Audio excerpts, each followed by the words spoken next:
just like that, we're back in Plains. Everyone, if you look out your windows, you'll see we're pulling into Plains. Former President Jimmy Carter is celebrating his 100th birthday here at his compound in Plains, Georgia.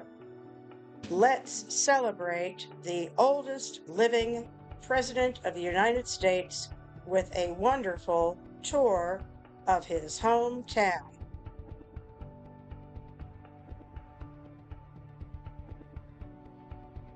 James Earl Carter Jr. was born October 1st of 1924 in this little Plains hospital where his mother was on duty as a nurse.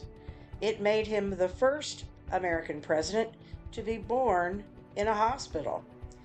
Today, in 2024, it marks his 100th birthday, making him now the longest living president. When Jimmy was just 4 years old, the Carters moved here to this home in Archery, Georgia. Jimmy recalled at the dedication that he knew that this house had been constructed from plans that were offered free from Sears Roebuck. He also recalled that the windmill standing here behind his father's store was also purchased through Sears and Roebuck.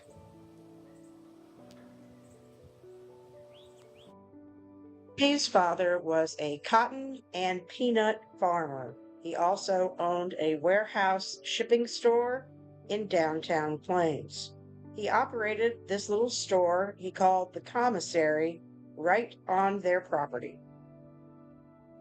Tenant farmers occupied these homes seen here, including the home of Annie Mae Hollis.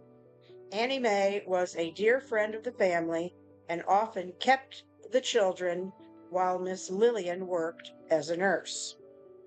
It is said that Jimmy recalled fondly in numerous books sleeping over at the Hollis home.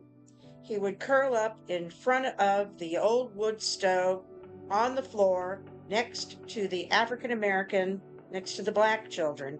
He slept there with them together. He recalled frequently that segregation was not something he really understood as a child because on the farm, the blacks and the white children played together and saw no difference in the color of their skin. Jimmy Carter picked cotton and worked alongside the farm's African American employees, some of whom were childhood friends. One evening in June of 1938, Earl Carter set a battery-powered radio on a windowsill so that the neighbors could listen to the world heavyweight boxing match between German Max Schmeling and American Joe Louis. When the black boxer was declared the champion, the crowd moved across the road before their cheers arose. Despite caution around their white employer, you could have heard them for 5 miles celebrating Louis's victory, Jimmy Carter often recalled. Listen closely as Jimmy Carter himself describes working in his father's commissary store directly next door to his childhood home. Payment for the different items were made on payday, or sometimes even at the end of the season when the crops were harvested. The stores were convenient for 3 reasons. One, they were close by, and most of the transportation was on foot. Secondly, the landowner, the larger ones, owned the store and wanted to make a profit on items sold. And third, the people who lived on the farm or nearby quite often had no credit rating in town, whereas the landowner that owned the store would know them, and if they wanted to buy a pair of shoes or a shirt or some tobacco, they didn't have to worry about credit because they had ready credit.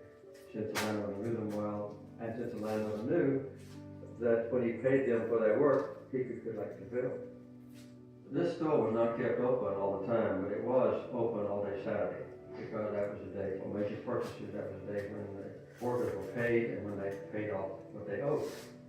The rest of the week, the store was closed except when somebody wanted to make any kind of purchase. Both we and they were out of the fields during meal times. So almost every time I ever sat down at a meal. Someone knocked on the back door and wanted to make a purchase from the store. My daddy would throw the keys across the table to me.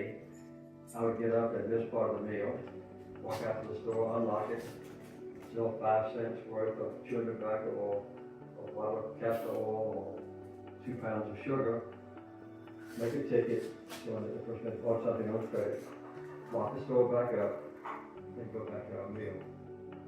I hardly ever remember going through an entire meal without having to be interrupted to go to the store and open it to make a sale.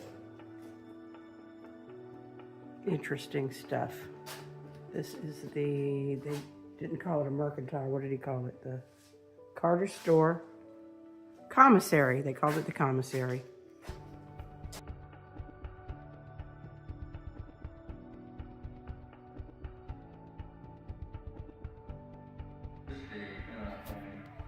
One of our major treasures was a battery-operated radio, and we would all sit and watch the radio while we listened to the exciting programs of a very limited nature. Daddy was very stingy about running the battery down. Chore list.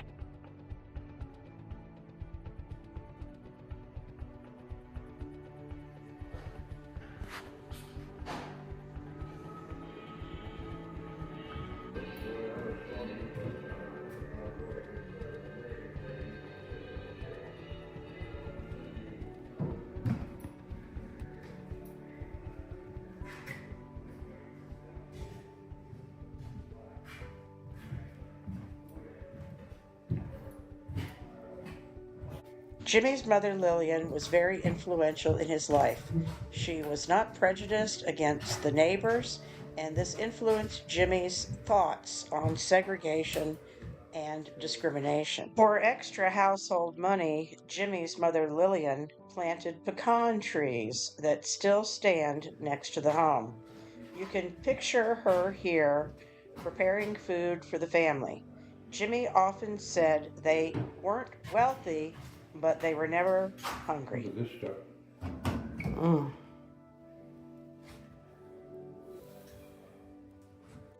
Up, see the shower? Did you notice that? It's just a bucket. What? It's just a bucket. What? Oh, yeah. The water would go in the bucket and rain down. When I was a boy, I was strongly influenced by my Uncle Tom Gordy, who served in the Navy, stationed in the Pacific on a ship. And he would often send me letters and souvenir gifts. Jimmy, Billy, and Philippines. Gloria and I think there was one other sister. One of the presents he sent me was a small model of a Chinese junk or ship. Of course, that was one of my most cherished possessions. One of my fondest memories was a Christmas morning when I was a little boy. I had long wanted a pony and was discouraged from expecting it. When I woke up one Christmas, I was ill. I couldn't get out of the house because I had measles. And my mother and father said that maybe Santa Claus left me something outside in the yard. So I raised the window of this bedroom, looked out, and there was a pony. I have never been more excited in my life. And of course, then for years, I rode my pony from my called Lady. She had colts that I cherished, and it really was one of the transforming moments of my boyhood.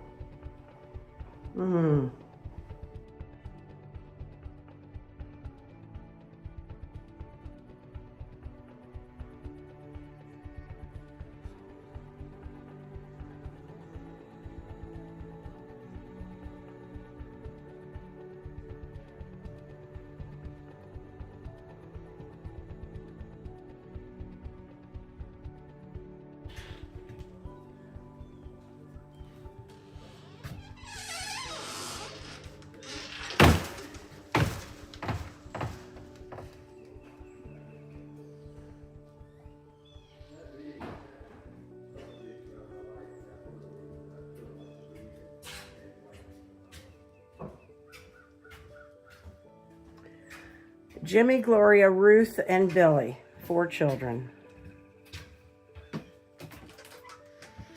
Jimmy Carter's boyhood home.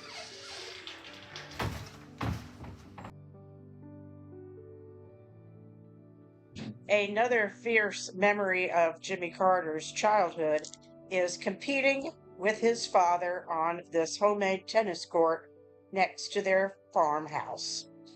When the property was changed over to a federal park, Carter recalled the location of the tennis court. It took a team of archaeologists to uncover the location that was just as Jimmy had recalled it.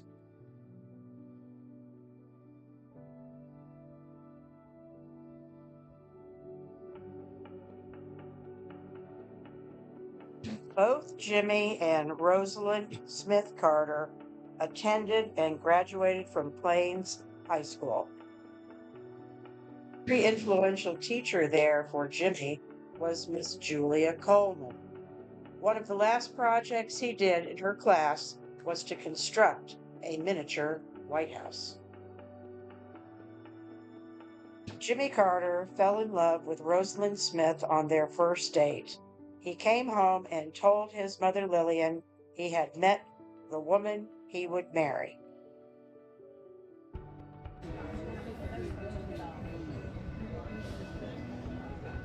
As so much will be in the news of Jimmy Carter turning 100, we just wanted to share this little tour of his childhood home. We believe these simple and humble beginnings shaped a man that would become president, a Nobel Peace Prize winner, and do so much good humanitarian work. We could talk politics, but we won't. We'll just say happy birthday to Jimmy Carter, and we hope you enjoyed visiting his childhood home with us.